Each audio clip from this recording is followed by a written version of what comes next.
Hey, this is Joe Peluso, the marketing coordinator here at Complete Payroll. 2022 is our 30th anniversary, and as a part of our 30th anniversary celebration, we wanted to do something for the community that has done so much for us. So obviously Perry, New York, but the surrounding areas, Pike and Pavilion, etc. And so we wanted to sort of pick something back up that we had to put down for a couple of years due to COVID, which is we are hosting a blood drive. It's going to be this Thursday, October 6th, at the Pike Fire Hall in Pike, New York. It's from 10 a.m. until 3 p.m. Anybody in the community can sign up, and we encourage that you do so. So we're teaming up with the Pike Fire Department, who is hosting us, and of course with the American Red Cross, who is helping us to organize this whole event. And I was very lucky to be able to get some time with our coordinator, Cate, who has been helping us put this whole thing together. And she sat down with me and we did an interview, and we talked about a lot of things. We talked about the origins of the American Red Cross. We talked about where the American Red Cross logo comes from. She gave me some pretty interesting statistics about who donates and where the donations go. Really incredible stuff. A lot of stuff about Hurricane Ian and the Red Cross's role in helping Florida and the eastern seaboard and all the other states that were hit by Hurricane Ian, and about where your donations go to help that and other things. Really interesting conversation. Cate was a blast to talk to. She's been incredible to work with, and I was very lucky to get some time with her to help clear up some things that people didn't understand about blood drives in general, about specifically what we're doing. So it was fantastic. So I'm going to share little pieces of it. And so what you're about to see is just a few minutes of my conversation with Cate from the American Red Cross about our blood drive coming up this Thursday, October 6th, 10 a.m. to 3 p.m. at Pike Fire Hall in Pike, New York. We hope you can make it out.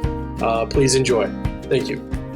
So you said like age for sure. What are some of the common objections or issues, fears that people have about donating blood? Sure. Other than just it's needles and stuff.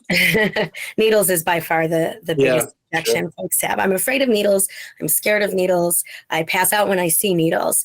That's something that can be very serious. It can be something also that's more simple than we realize. Maybe you can get over that fear by bringing a friend, by bringing someone with you. Maybe watch videos of how it actually works so you can alleviate your fears. Definitely drink and stay hydrated. And the actual blood donation process from the time you're giving takes, for some people, 5 minutes. It's often less than 10, almost always. The reason it takes 45 minutes to an hour for a blood donation appointment is typically because we need to make sure all the donors are healthy. You have to have your temperature taken. You have to have blood pressure taken. Your hemoglobin is checked.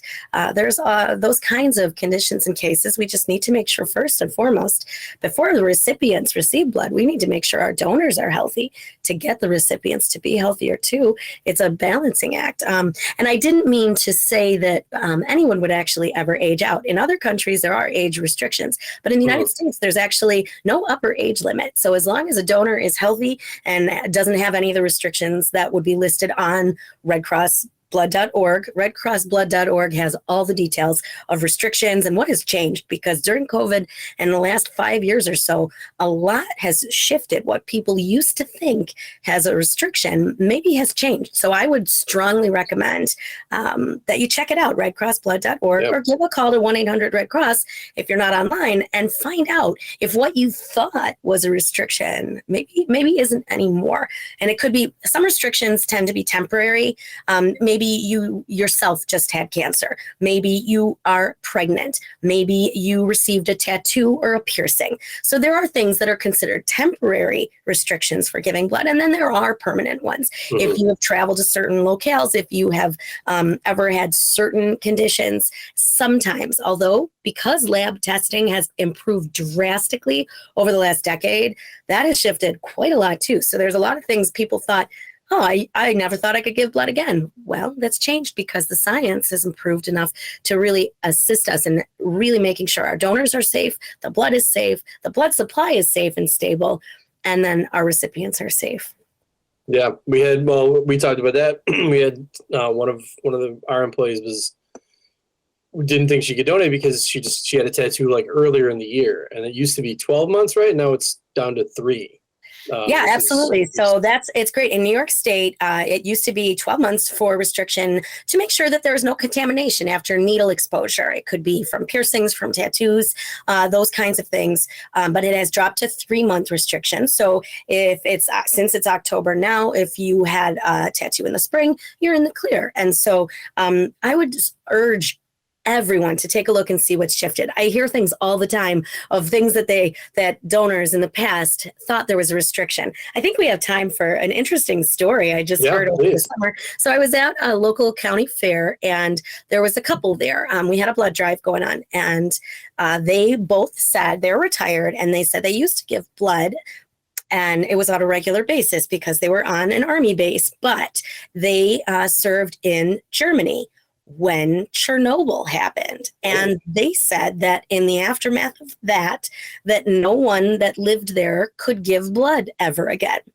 And that was the case, but just a couple of years ago, because of the advance in testing and safety, we actually lifted that. The FDA lifted that restriction. And so actually, thousands of donors who previously were ineligible for the rest of their lives, it was lifted. So that ban was lifted and they can give again. So it's just interesting to hear the scenarios, the situations, and how that has evolved over time, and what's restricted, what's not. So that's the most common objection. I think a lot of other people think they're going to pass out. Either they did pass out in the past, or they've heard stories, and it is something they are going to avoid. They have to drive afterwards or such. Now, it's extremely rare. First off, it's extremely rare. I go to blood drives all the time, and it's very rare. It tends to, if it's somebody that didn't read the fine print, they didn't stay hydrated, they didn't eat breakfast that day. They said they did, but then they gave anyway, and they weren't feeling good. Not always. It can be seriously something where that just happens. They have a reaction. So we always have the canteen or snack area, and we like to require every donor to stay there for 10 to 15 minutes because we have volunteers or other staff monitoring them. If they feel dizzy or woozy, they definitely should be sitting down. We have a bed nearby, always on standby, very rarely used, but it's there in case anyone feels lightheaded. It typically, if that is to happen, it typically passes within 5 or 10 minutes, and most donors feel fine. Now, I'll say that happened to me when I was a teenager. The first time I gave blood, I was so excited. They had just dropped the age requirement to 17. I was 17. I was going to give blood, and I was, invincible. You're a teenager and you think you're invincible. And I gave blood, and they said, take the cookies, take the juice. You shouldn't leave yet. And I said, I'm fine. I feel fine. No problem. So I felt fine. But I didn't eat the cookies and I didn't drink the juice. And a few hours later, I fainted for the first time and only time in my entire life. And thankfully, I wasn't driving or anything like that. But when they suggest that you replenish with juice and crackers, cookies, popcorn, any of the goodies that we offer, and it's a nice little canteen, do it. Just simply, you're replenishing your red blood cells. You're replenishing the oxygen. You shouldn't you shouldn't do any heavy lifting or running any marathons. It's something where you're probably not going to pass out. If you do feel woozy, we're right there to assist you and make sure that you're fine, to make sure that you're safe. And I'm a blood hero. I save people's lives, and it's worth it. It's worth it. I'm fine. And basically, your body takes some time to regenerate the oxygen, the red blood cells.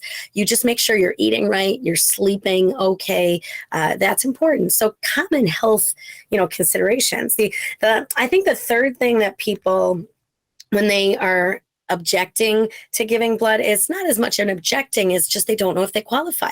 So I touched on that earlier. Call 1-800-RED-CROSS or visit redcrossblood.org and find out. You might think, well, I've heard everything. I've heard things from certain drugs that folks are on, legal or illegal. I've heard questions about anything.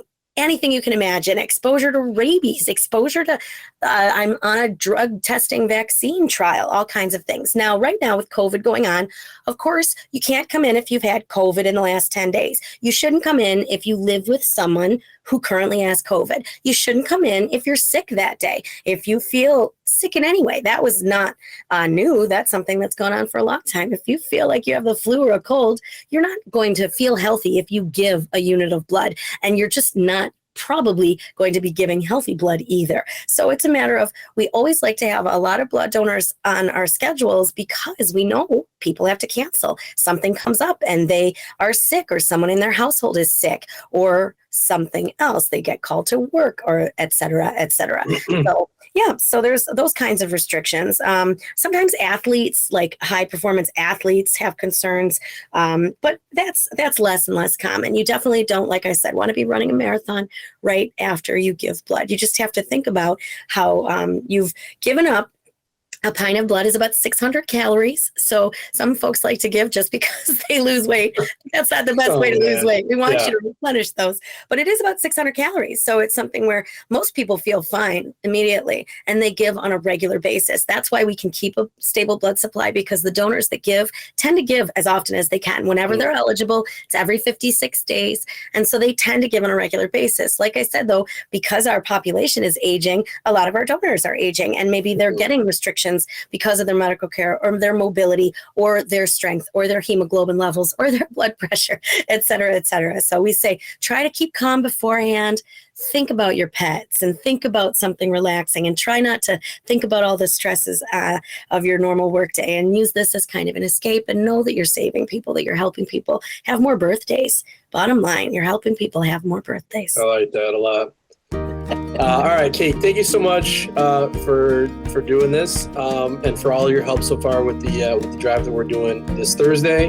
Again, it's at Pike Fire Hall in Pike, New York, 10 a.m. to 3 p.m. There'll be information wherever you're looking at this. There'll be links and maps and everything else like that. Cate, you're gonna be there, right? So if I get to meet you, excited to meet you in person and see how short you actually are. I did not embellish that. And I'm excited to work with you too. I like what you were saying about what is it? Make more birthdays, or? Absolutely. Yeah. It's about sharing life as much as saving lives, and have more birthdays. More and more people deserve more birthdays. That's it. We're gonna help preserve more birthdays. Payroll country is we show up for stuff like this, and so a blood drive is kind of a no-brainer. We've done it before. We did one we did one in the last in-person one we did, obviously, was pre-pandemic. So we're excited to do another one in person again, and I'll be out there. A lot of our staff will be out there intermittently, and it's gonna be great. We're very excited about it. And again, thank you again for taking time to just sort of answer some common questions. I thought it might be nice to sort of address a lot of the issues that we're facing with this, and then also just to kind of shine a light on what an amazing thing that the American Red Cross does. I mean, that's what we're doing. Our 30th anniversary is all about sort of it's sort of showing love, as opposed to just showing love for our clients, the people we serve, the community that we're in, stuff like that. This is a huge leg of the 30th anniversary planning that we've been doing. Is we certainly wanted to do something for the area that we live in. So thank you so much for helping us do that, and again for taking time this evening to talk with me. It was all my pleasure. Thank you, Joe. Right. What you're doing is so much, because it's action. It's not just talking about it, it's doing something about it. So thank you from the bottom of my heart. Yeah, happy to help. All right. See you Thursday. See you then.